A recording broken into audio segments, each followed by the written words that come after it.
자, 시청자 여러분, 투자자 여러분, 목요일 증시라인 시작을 하겠습니다. 벌써 이제 4월의 첫 주도 이제 다 갑니다만은 3월 말에 여러분 기억나시죠?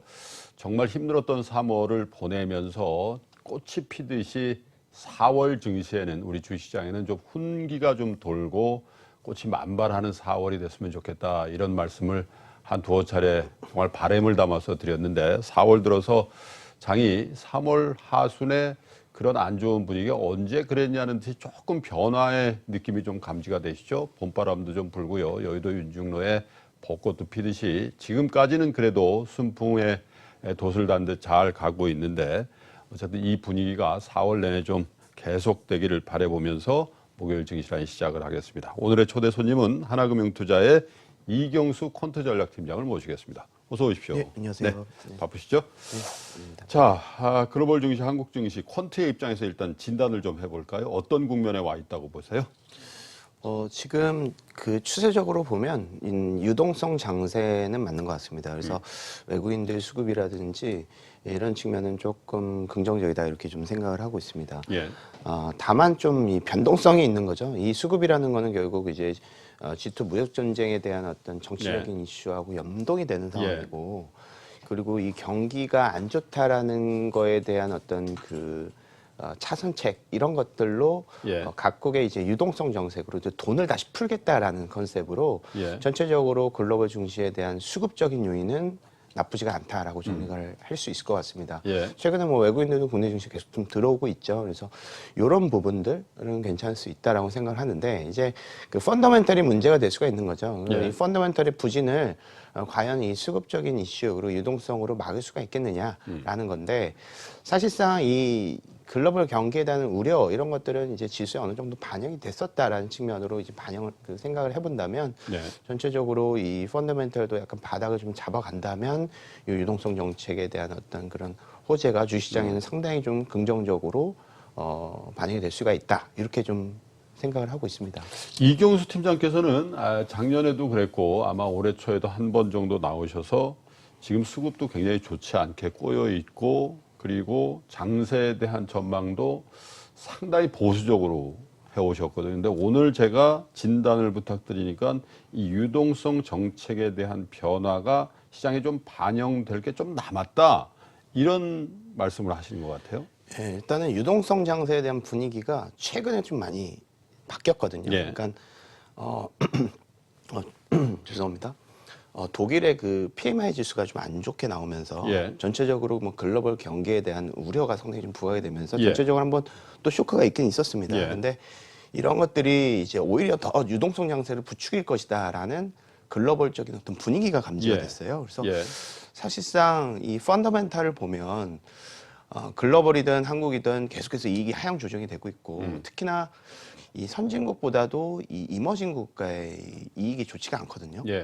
근데 이런 것들이 반영이 되는 것보다는 오히려 유동성 장세로 희망적으로 가게 된다라고 하면 사실상 저희는 뭐 약간 조금 유연하게 반응을 한다면 좀 약간 바닥을 잡고 좀 올라갈 수가 있는 상황이 아닌가 이렇게 왜냐하면 생각을 하고 있습니다. 제가 이제 이 팀장님 이제 그 섭외가 됐을 때 이 뷰에 대해서 정말 한번 다시 여쭈어보고 싶었어요. 왜냐하면 작년부터 쭉 해서 장세에 대해서 굉장히 보수적인 시각을 보여주신 저희 패널 분 중에 대표적인 분이었기 때문에, 물론 이제 장이 근본적으로 바뀌었다는 말씀은 아니고 연준을 비롯한 글로벌 중앙은행들의 어떤 스탠스의 변화가 조금 더 시장에 반영될 정도의 여유가 있다, 이런 말씀입니다. 한번 제작진에서는 그 코스피 쪽에 외국인 기관 투자가 수급을 좀 보여주시면 그 어떤 말씀인지 우리 이경수 팀장께서 말씀하시고 있는 상황에 대한 아주 단적인 예가 될 것 같은데요. 3월 말까지 사실 외국인을 비롯한 기관 투자가들이 개인이 쭉 사면서 저기서 거의 일방적으로 매도가 나왔지 않습니까? 근데 3월 말부터 4월 들어서 보시면 거의 하루를 제외하고 외국인 기관이 쌍끌이로 지금 코스피를 사고 있단 말이죠. 무슨 큰 근본적인 변화가 있는 건 아니지만 어쨌든 유동성 장세에 대한 기대가, 유동성 기관이나 외국인은 어떻게 보면 글로벌리 비슷하게 움직인다라고 맞습니다. 봐야 되겠죠. 그런 것들이 3월하고는 전혀 다른 모습의 4월 장세를 연출하고 기대를 갖게 한다, 이런 건. 그런데 실적을 보면은 또 암울하단 말이에요. 그렇죠. 이건 어떻게 봐야 됩니까? 지금은 이게 유동성 장세의 특징은 이익은 계속해서 하향 조정이 되고 예. 해당 기업들의 이 PER 수치는 계속해서 올라가는 그런 예. 경향이 있거든요. 그 얘기는 전체적으로 유동성 장세라는 건 결국 경기가 안 좋다라는 그런 우려 때문에 계속해서 이제 그 스팀팩을 좀 넣는 건데 네. 이런 것들이 결국은 이제 기대감으로 좀 반영이 된다 이런 거죠. 그래서 예. 최근에 이제 외국인들 국내 증시 들어오면 결국은 삼성전자라든지 하이닉스 예. 어떻게 보면 대표적인 어떤 글로벌 시크리컬 업종 그리고 대표주가 사실상 이제 거의 뭐 70% 80%의 매수세를 보였거든요. 그래서 결국은 이 반도체 업종의 바닥 확인, 이 반도체라는 거는 결국 글로벌 경기의 어떤 핵심 정점에 있는 컨셉이기 때문에 예. 얘네들에 대한 어떤 기대감이 좀 반영이 된 것이 아닌가 이렇게 생각을 하고 있고요. 예. 실적은 사실상 약간 좀 비참할 정도로 하향 조정이 되고 있습니다. 1분기 실적이라든지 2분기 실적 동반적으로 이익이 하향 조정이 되고 있고요. 예. 이익 그로스는 마이너스 한 10%에서 15% 정도. 예.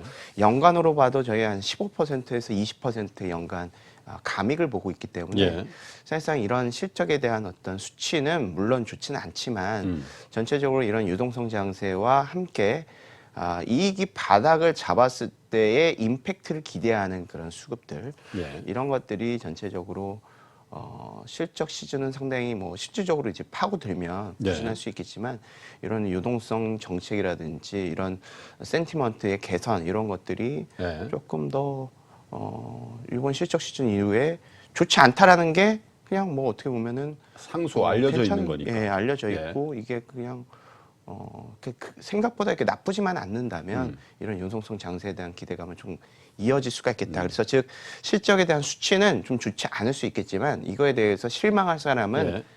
아무도 없을 것 같다. 이렇게 좀 이해를 하시면 될 것 같습니다. 그리고 혹 몇몇 업종이나 몇몇 기업들은 생각보다 안 나쁘네. 뭐 이런 것들이 있으면 그 예를 들면 실적의 악화를 예상하고 숏을 치거나 아니면 매도를 했던 그 투자자 입장에서는 이거 아니네 다시 담아야 되는 입장들도 있고 그저 그런 실적이 나온다 하더라도 이미 가격에는 3월 달 정도에 대체로 반영이 돼 있었던 거니까 시장 충격은 그렇게 많지 않을 거고 그 국면에서 3월 FOMC가 확정적으로 이제 완화적인 스탠스를 해줬기 때문에 그 부분에 대한 유동성에 대한 여지가 더 남아있는 국면이 지금 글로벌 이머징 한국 주식시장이다 이렇게 보는 거네요. 네, 그렇습니다. 알겠습니다. 예. 자, 외국인 수급에 대해서 3월과는 좀 대별되는 그 외국인 수급을 4월 달에 보여주고 있는데 이 신흥국 쪽으로의 외국인 어떤 수급의 플로우 그리고 한국 코스피에 대한 외국인의 입장에 대해서는 퀀트의 입장에서는 어떻게 분석이 되시는지요? 신흥국의 이익은 이제 좀 전에도 말씀드렸지만 예. 글로벌에서 그렇게 좋지가 않습니다. 예. 왜냐하면 지금 원자재 가격이 좋지가 않거든요. 예. 유동성 장세면 과거 같은 경우에는 원자재 가격이 올라가고 예.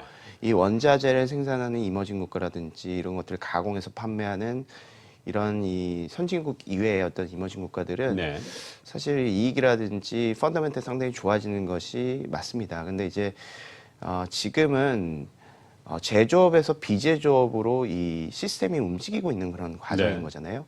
그래서 어떻게 보면 이머징도 사실상 본인들의 펀더멘탈을 개선하기 위해서는 많이 이제 체질을 바뀌어야겠죠. 예. 근데 이 체질은 바뀌어가고 있다라고 생각을 합니다. 중국 먼저 바꾸고 있는 거죠. 그래서 전체적으로 봤을 때는 이머징에 대한 펀더멘탈은 사실상 되게 좋지가 않다. 예. 근데 이게 만약에 미국이 계속해서 금리를 올리는 상황이었다라면 이머징의 뭐 이제 리스크 지표가 상당히 좀 올라가면서 예. 국가들의 어떤 그 부도 가능성이 높아질 수가 있었습니다. 근데 예. 이제 좀 전에 말씀드렸다시피 유동성 장세가 왜 중요하냐면 이런 이머징에 대한 리스크 지표, 그러니까 물론 펀더멘탈은 좋지 않지만 얘네들이 망할 가능성도 같이 낮아지는 거예요. 그렇죠. 유동성을 계속해서 공급을 해주는 거고 예. 그 본인들의 통화 가치를 어떻게 보면 좀 높일 수가 있는 거거든요. 예. 그래서 이런 측면에서 봤을 때는 오히려 이머징에 대한 유동성 장세, 과거만큼 펀더멘탈과 수급이 같이 연동이 되는 이머징의 어떤 그 콤비네이션을 예. 하기는 어렵지만 그래도 유동성 장세에서 나쁘지는 않다 이머징이. 어쨌든 그 리스크 지표라든지 EMBI 지수 이런 것들은 이머징 채권 그 가상금리 이런 예. 것들이 전체적으로 개선이 되고 있는 지금 리스크가 떨어지고 있는 상황이기 때문에 이런 측면에서는 오히려 채권의 가격 가치가 올라갈 수가 있다라는 거거든요. 그래서 예. 전체적으로 이건 주식시장 측면에서도 이머징 주식시장에 대한 리스크가 좀 둔화되면서 주가 가치도 올라갈 수 있다라는 그런 기대감을 좀 가질 수 있는 거고 선진국 같은 경우도 이익이 좀 하향 조정이 되고는 있지만 상당히 견조하거든요. 이익이 많이 올라왔지만 전에 말씀드렸던 이제 팽 주식이라든지 이런 이제 비제조 뭐 아마존이라든지 넷플릭스라든지 이런 기업들은 사실 계속해서 이익이 상향 조정이 되고 있습니다. 엔비디아에도 마찬가지고요. 그래서 어떻게 보면 글로벌 경기를 선도하는 그리고 이런 4차 산업을 이제 주도를 하는 그런 어떤 이제 기업들의 많이 포진이 되어 있는 것이 또 선진국이기 때문에 걔네들이 또 좋아야 한국의 이제 삼성전자라든지 하이닉스가 그렇죠. 부품을 그쪽으로 좀 많이 네. 납품을 할 수가 있는 거고요. 그래서 전체적으로 봤을 때는 지금 생각보다 이익이 안 좋다, 펀더멘털 안 좋다, 실적 안 좋다, 경기가 안 좋다라는 것들을 미국이 빨리 봉인을 하려는 그런 흐름 자체는 당분간 뭐 유동성 장세가 계속 뭐 유지가 될 수 있는 그런 환경으로 좀 봐야 된다라고 생각을 하고 있고요. 어찌됐건 미국의 이 유동성 장세가 다시 QE를 다시 할 거다라는 측면이 사실상 상당히 좀 큰 변곡점이 됐었다 이렇게 저희는 판단하고 있습니다. 그러네. 유동성 장세. 글로벌 기준으로 보면 유동성 장세라는 건 사실 달러가 그 미국으로만 모이는 그런 현상의 반작용으로 보는 시각도 있겠네요. 물론 이제 유동성 전 단계라는 게 어떤 안전자산에 대한 집착 이런 거라고 볼 수도 있지만 글로벌이라는 시장에서 보면 달러가 계속 그 미국으로만 몰리는 상황을 우리가 유동성이 풀리는 장세라고 보지는 않으니까 그렇죠. 그 자금의 흐름은 미국으로부터 신흥국 쪽으로 또 안전자산으로부터 다소 위험한 자산 쪽으로 흐르는 국면을 우리가 통상 유동성 장세의 특징이라고 보면 상대적으로 그리고 많이 빠져 있는 신흥국 그중에서도 한국 주식시장이라든지 중국 주식시장에 대한 입장의 다소간의 변화를 쉽게 예측할 수 있다 이런 얘기네요. 그렇죠. 아무래도 이제 달러 인덱스가 떨어지는 건 말씀해 주셨지만 일단은 본인들의 투자 가치, 통화 가치를 낮추면서 상대국들의 통화 가치를 높이는 거잖아요. 여러 가지 속셈이 있을 수는 있겠지만 어찌됐건 이 펀더멘털이 없는 국가들은 결국 그 통화 가치가 전부가 되는 거거든요. 그렇죠. 그런 측면에서 이득이 되는 거고 그런 상황에서 본인들은 미국은 상대적으로 보면은 경기에 가장 좋은 나라라는 거죠. 그래서 어떻게 보면 지금은 뭐 상당히 유동성 장세라든지 본인들의 성장 엔진, 그 세계 성장 엔진 미국이 사실상 정책적으로 상당히 좀 경기 친화적으로 상당히 잘하고 있다라고 저희는 판단하고 알겠습니다. 있고요. 그 리포트 쓰신 거를 좀 저희가 좀 여쭤보고 싶은데 핵심 투자의 추세가 2016년부터 좀 바뀌었다. 실적에서 실적이란 곧 이익이니까 여기서 배당으로 이게 쭉 투자의 포인트가 이동 중이다라는 그런 리포트를 내셨는데 어떤 취지로 이런 말씀하시는 건가요? 사실 이제 주가가 좋다라고 하면 저희 이제 개별 종목 장세가 온다, 막 코스닥이 좋고 막 개별 종목이 다 오른다라고 이제 많이 생각을 하시잖아요. 과거가 좀 그랬었고요. 근데 지금은 이제 지수 따로 종목 따로 이렇게 좀 봐야 된다 이렇게 생각을 하고 있습니다. 왜냐하면 지금 어찌됐건 지금 글로벌 이든 뭐 그러니까 한국의 이제 수익자들 그 기준을 보면 수익자는 이제 국민연금이라든지 보험사들 우리의 그 자금들이 많이 그쪽으로 들어가 있죠. 그렇죠. 여기서 하는 이 투자 행태는 해외 펀드를 거의 이제 국내 주식만큼 많이 담았거든요. 그러면은 이제 해외 주식에 대한 이 리서치를 할 것이잖아요. 그렇게 하겠죠. 그러면은 국내에 대한 그 어떤 종목군들에 대한 알파, 즉 어떤 종목이 막 급등을 하는 그런 임팩트가 해외로 많이 이전이 되는 효과가 있습니다. 그러니까 사실 쉽게 얘기해서 삼성전자, 하이닉스 아니면 글로벌 투자하는 그런 수익자들 입장에서는 돈이 안 되는 거예요. 살 게 별로 없네요. 그렇죠. 국민연금 기준 보면 240조가 주식인데 120조가 국내 주식이고 120조가 해외 주식이다 이렇게 보시면 될 것 같습니다.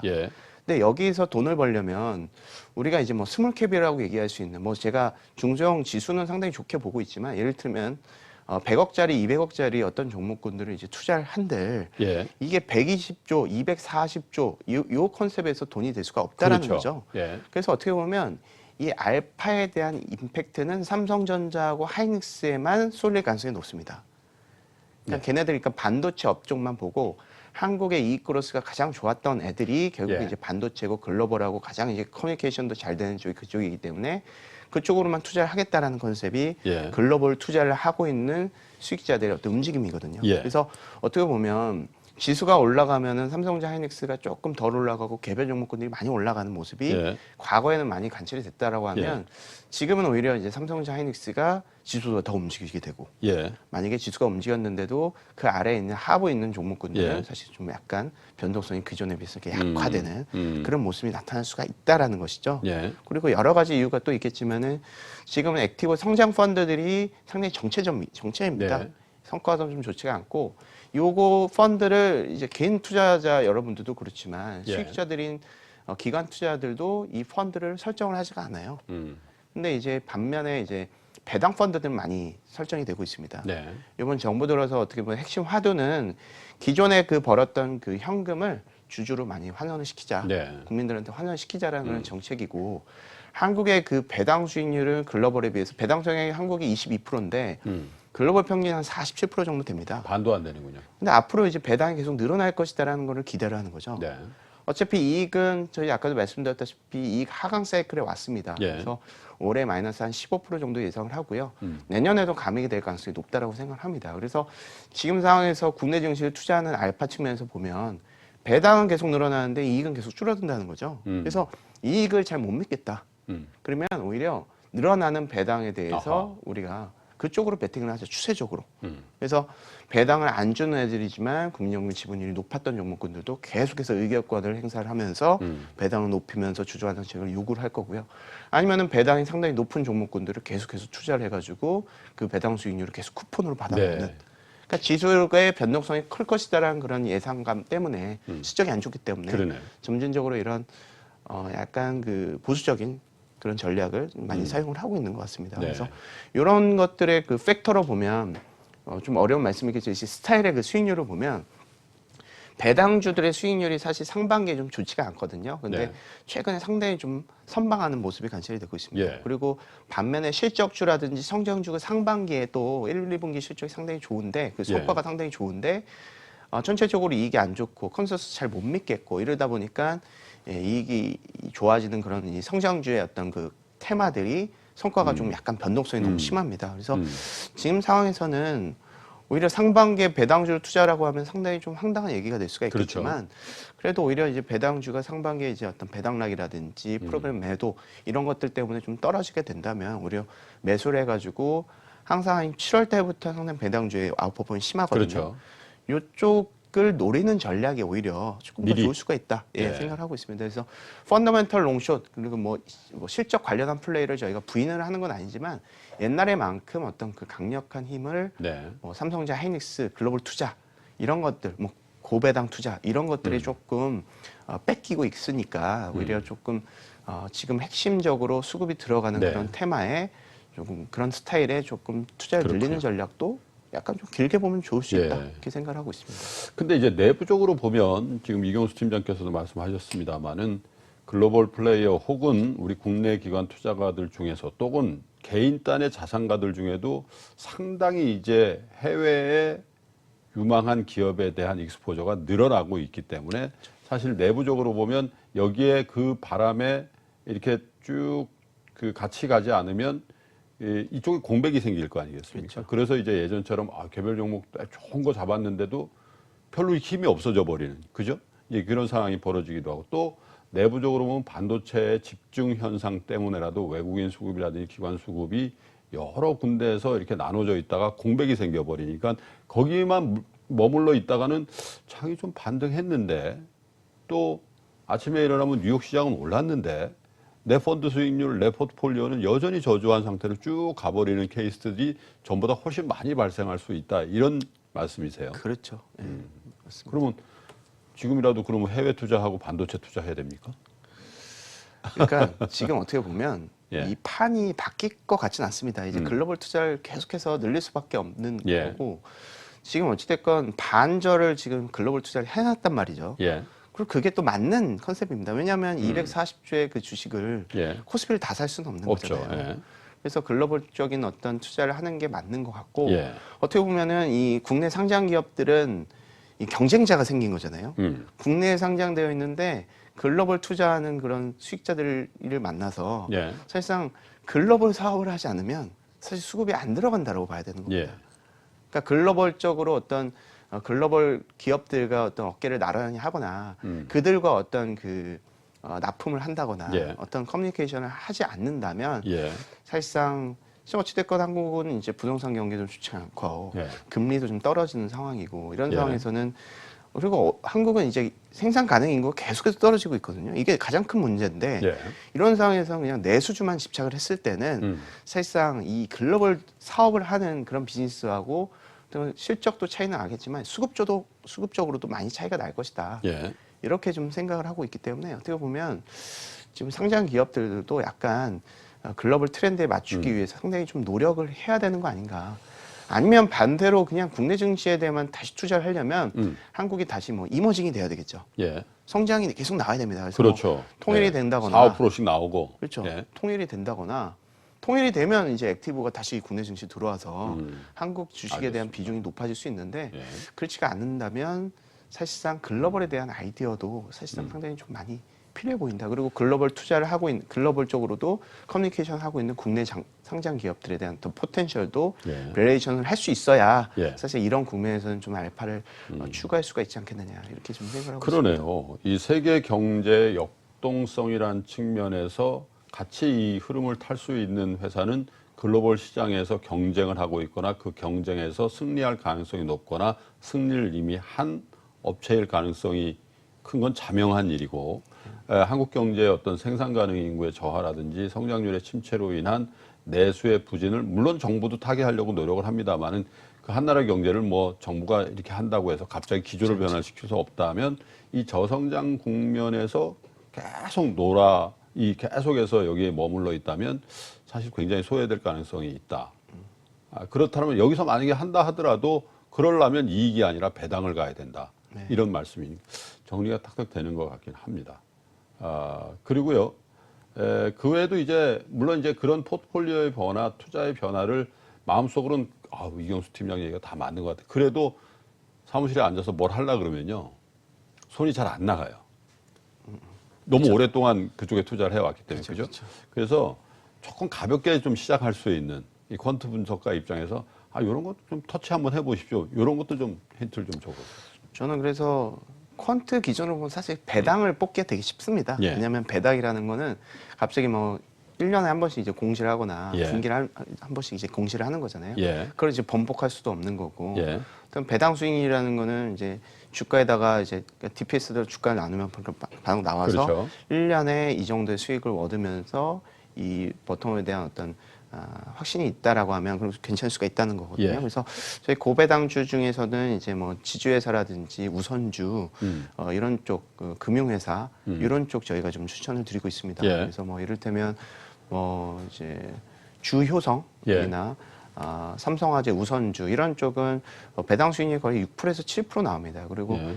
해당 기업의 펀더멘탈이 예. 상당히 좀 많이 개선이 됐어요. 예. 그래서 이런 측면에서는 매당 수익률이 지금 상당히 높은 종목군들이다 이렇게 보시면 될 것 같고. 주가는 여전히 뭐 이렇게 크게 변동을 하고 있지 않군요. 그렇습니다. 예. 그래서 뭐 많이 좀 올랐었고요. 효성이 이제 연초에 배당을 높게 서프라이즈 공시를 하면서 기관 투자자들이 많이 러브콜을 좀 받았었죠. 예. 그래서 이런 측면이 좀 있고요. 아니면 저희 이제 퀀트 기준으로 보면 이 지수 편입 이벤트가 있어요. 예. 지금 어떻게 보면 실적에 대해서 약간 코셔스하게 좀 보는 거고 그렇게 하면 전체적으로 이게 확실한 것만 투자하게 되는 거거든요. 그렇죠. 그렇기 때문에 디펜시브인 배당주라든지 우선주가 이제 주목을 받고 있는 거고요. 예. 그런데 그런 상황에서 지수 편입 이벤트가 있는데 저희가 주목하고 있는 것은 MSCI 코리아 인덱스하고 예. 코스닥 150 신규 편입 종목군들입니다. 예. MSCI 코리아 같은 경우에는 결론적으로 보면 메리츠 화재, 메리츠 종금증권 예. 이 두 가지 종목군들이 들어가게 되고 MSCI 코리아는 잘 아시겠지만 외국인들이 국내 증시를 보는 것이 코스피가 아니라 MSCI 코리아로 보고 있거든요. 예. 거의 90% 이상의 자금이 이 지수를 벤치마크를 하고 있기 때문에 예. 여기서 신규 편입을 한다라고 하면 각 각각의 종목별 수급 외국인들 수급이 한 700억에서 800억 정도 매수 수요가 있거든요. 그래서 이런 측면이 사실상 지금 기관 투자자들이 상당히 좀 관심을 갖는 그런 전략이다 이렇게 보시면 될 것 같고요. 그리고 그들의 어떤 그 배당 수익률 자체도 한 3%에서 4% 나오는 예. 상당히 좀 안정적이고 실적도 저희가 이제 그렇군요. 업데이트 해보면 괜찮을 것 같고요. 코스닥 150은 ABL 바이오, 유틸렉스 이 정도가 안정적으로 보이고 있습니다. 신규 편입 그 기준이죠. 신규 편입 종목입니다. 그 아래에 있는 뭐 여러 가지 이제 종목군들이 있겠지만 그런 종목군들은 이제 아직 락업이 풀리지 않은 그런 종목군들이 락업이라는 많거든요. 건 이제 신규 상장 이후에 대주주라든지 특수관계인들이 이 종목을 갖고 있어야 되는 의무 그렇습니다. 기간을 말씀하시죠. 오버행 이슈가 아직 예. 좀 있다라는 거죠. 근데 이제 유틸릭스라든지 ABL은 그런 것들이 이제 일단은 해소가 됐기 때문에 예. 상장 이후에 3개월이 예. 지났기 때문에 그런 측면 이후에도 어떻게 보면 좀 안정적으로 예. 시가총액 이제 거의 1, 2 신규 편입 기준이면 1, 2위 쪽이거든요. 그래서 예.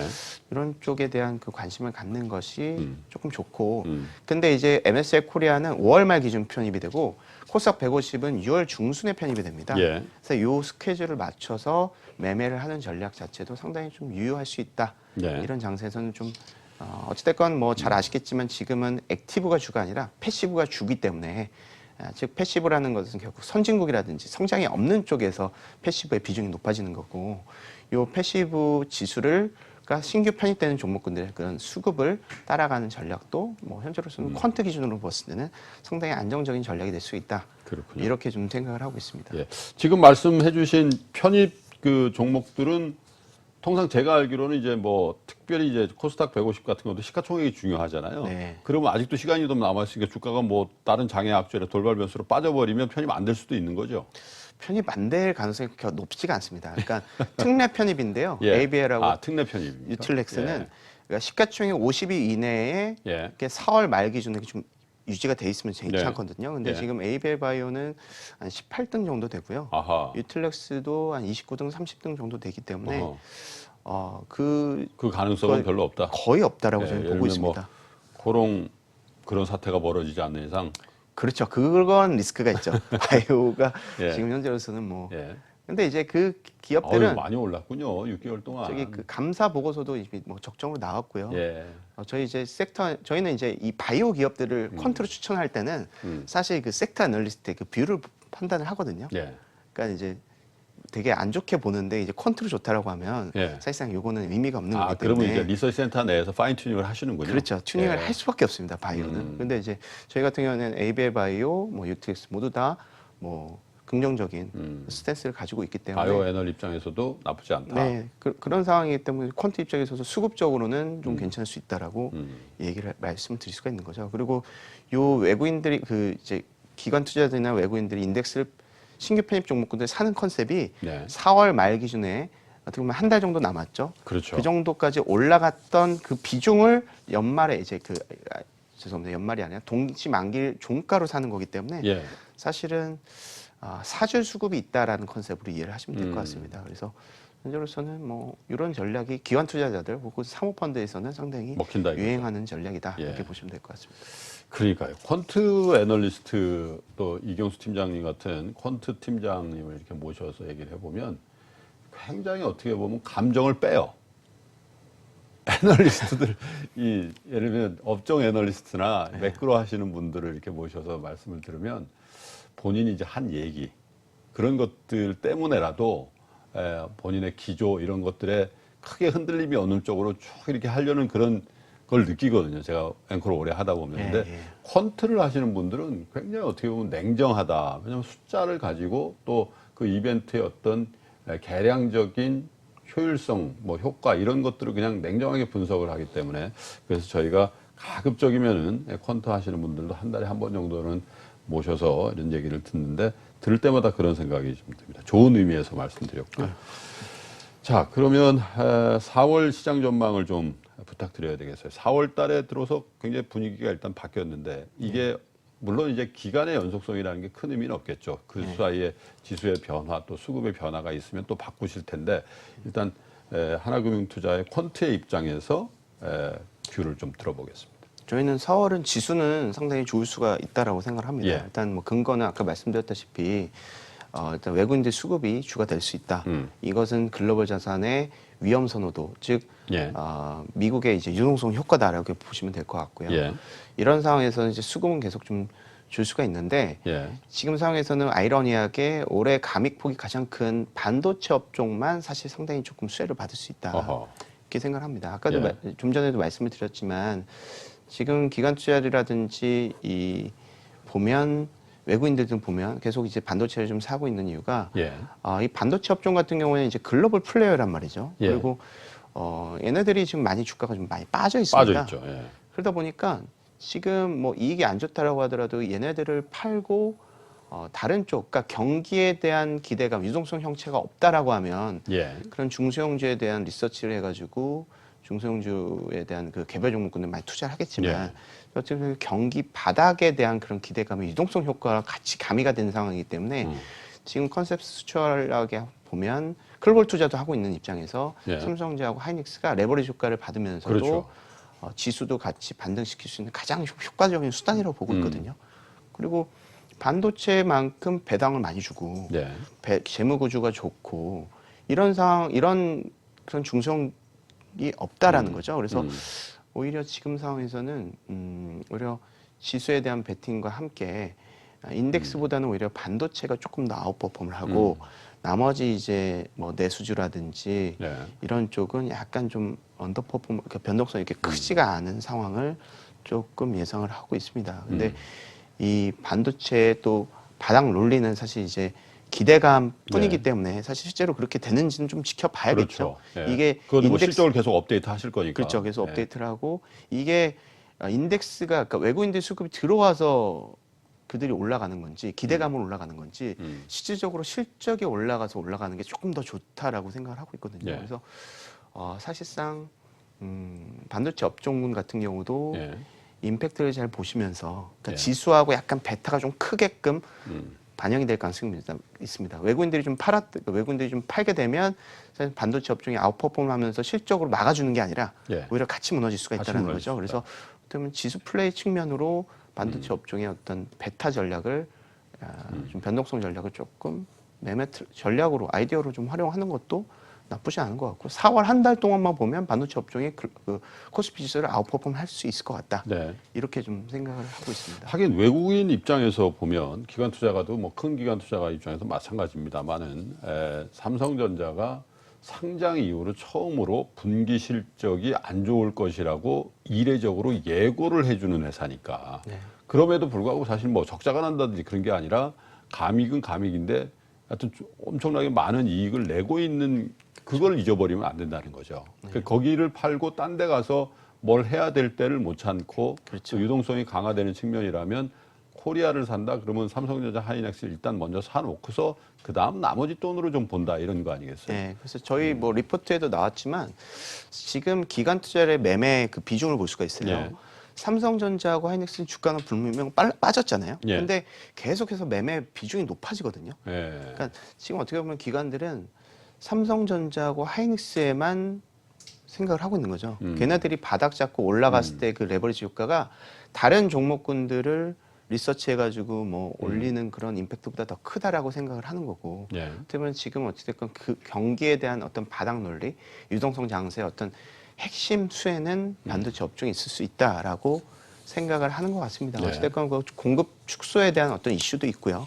P도 어느 정도 좀 가격 자체도 좀 올라갈 수 있다라고 그런 생각을 하고 있기 때문에 전체적으로 지금 봤을 때 이제 반도체 업종의 그 퍼포먼스는 괜찮을 수 있다. 반대로 보면 네. 개별 종목 장세의 어떤 분위기는 테마에 대한 변동성은 좀 커질 수 있다. 네. 추세적으로 쭉 올라가기보다는 예. 오히려 그쪽으로 이제 수급을 뺏기는 거기 때문에 그러니까 퀀트적으로는 그렇게 좀 생각을 하고 있습니다. 알겠습니다. 4월 장세에 대한 이경수 펀트 전략 팀장의 생각은 지수가 기대해 볼 만하다. 그 지수 가운데서 지수보다 더 아웃퍼폼할 수 있는 유력한 대안은 현재 글로벌 시장에서 챔피언을 할 수 있는 또 챔피언이 돼 있는 업종이 거의 유일할 텐데 그게 이제 반도체로 보인다 이런 말씀이시고요.